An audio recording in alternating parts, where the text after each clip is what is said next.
Ladies and gentlemen, members of parliament, and anyone who wandered in here because the CBC said this was a cooking segment, Canada is once again considering censorship bills. Yes, the country's most famous for apologies, politeness, and maple syrup has somehow decided that speech is the real threat to the nation. Not housing policy, not food prices, not the fact that the average Canadian now buys beef by taking out a small business loan. No, no. The problem, apparently, is words. Here's the curious irony here. Our nation can't protect softwood lumber, can't negotiate a trade deal, can't afford to build a single apartment, but it can absolutely find the time to monitor your TikTok jokes. The idea behind these censorship bills is quite simple. We trust you, but not with your own thoughts, which is very Canadian, really. It's the same tone your doctor uses right before telling you you can't eat salt anymore.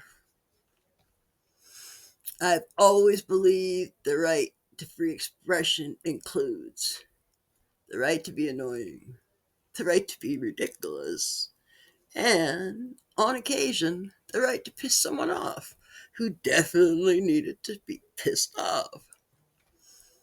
If you can't offend people, you can't speak honestly. If you not speak honestly, you're no longer in a democracy.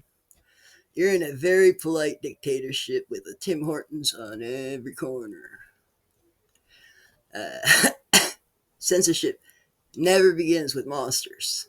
It begins with concern, with safety, with, well, meaning protection.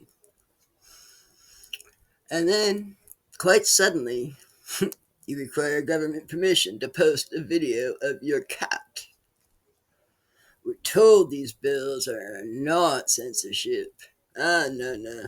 They're simply content regulation, which sounds much nicer. Like calling prison a secure lifestyle retreat. They assure you no one will be punished for expressing an opinion, as long as that opinion is precisely the right one.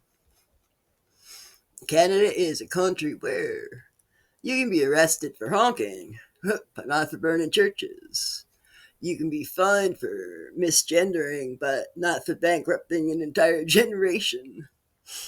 You can say anything you like, as long as the algorithm, the minister, and three subcommittees agree that you have said appropriate, respectful things, and it does not cause undue emotional turbulence in the broader community. I can't believe I said all that. Holy shit. We used to call this censorship. Now we call it policy. The right to free expression must always include the right to say something that makes other people a little bit uncomfortable.